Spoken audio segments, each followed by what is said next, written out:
Alhamdulillahirabbil alamin. Asyhadu an la ilaha illallah wahdahu la syarikalah. Wa asyhadu anna Muhammadan abduhu wa rasuluh. Nabi Muhammad SAW dalam melaksanakan tugas kerasulan sebagai Bashir dan Nazir, pembawa berita gembira dan ancaman, selalu mendapatkan rintangan. Rintangan itu datangnya dari pihak yang tidak suka kepada Islam, terutama ketika beliau masih berada di kota Mekah. Yang tidak suka, mengganggu, memusuhi beliau ternyata bukan orang yang jauh, tetapi orang yang dekat dengan beliau. Orang-orang yang masih terikat dengan keterikatan nasab dan keluarga. Mereka berusaha menghalang-halangi dakwah Rasul, dakwah Islam, dan mendustakan apa saja yang dikatakan Muhammad SAW.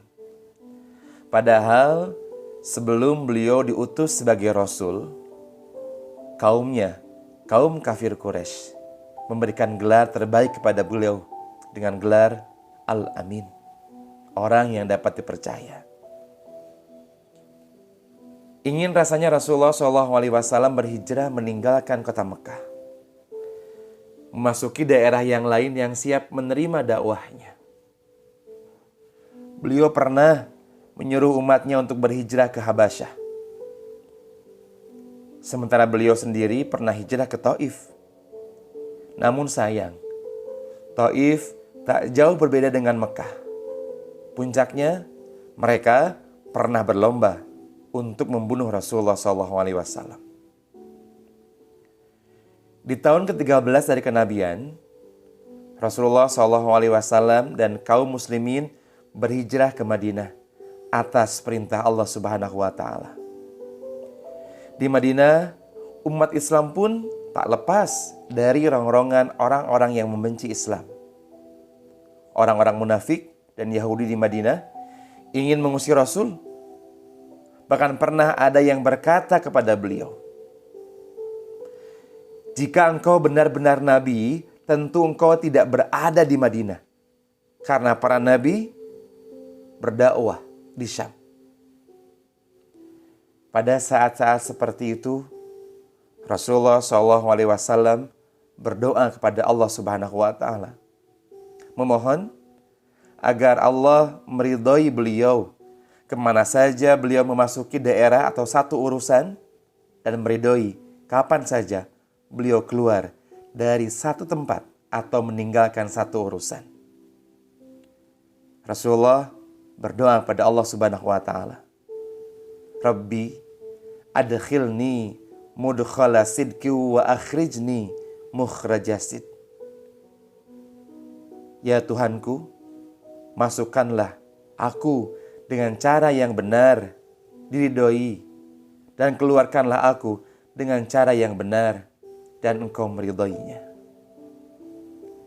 Sahabat, doa tersebut bersifat umum. Kita boleh mengucapkannya ketika dihadapkan pada masalah yang sama dengan yang sering dialami oleh Rasulullah SAW. Misalnya, memasuki satu urusan yang asing bagi kita. Selain itu, dengan doa itu, kita juga bisa berharap agar Allah Subhanahu wa Ta'ala meridhoi kita ketika kita masuk kubur, dan meridhoi pula ketika kita keluar dari kubur. Sahabat, betapa mulianya Islam memaknai berserah diri dengan sepenuh ketulusan kepada Rabb yang Maha Mengatur. Meminta dengan sepenuh harap ada nilai-nilai kebaikan. Dimanapun kita berada, dalam keadaan bagaimanapun, dan sesulit apapun kondisi kita, seasing apapun urusan dan tempat yang kita tuju, pastikan ada Allah yang akan mengantarkan kita untuk meraih jariah kebaikan. Belajar untuk mengantarkan kekuatan positif dimulai dengan prasangka yang baik, disampaikan dengan sepenuh hati yang baik kepada Allah, Zat yang Maha Baik. Maka mulailah sesuatu itu dengan dasar kebaikan, kebenaran, dan kejujuran. Upayakan agar tidak terlepas dari rel kebaikan, agar kebaikan akan berbalas dengan kebaikan dan ditempatkan di tempat terbaik oleh Allah, Zat yang Maha Baik. Rabbi adkhilni mudkhala sidqi wa akhrijni mukhraja sidq. Wassalamualaikum warahmatullahi wabarakatuh.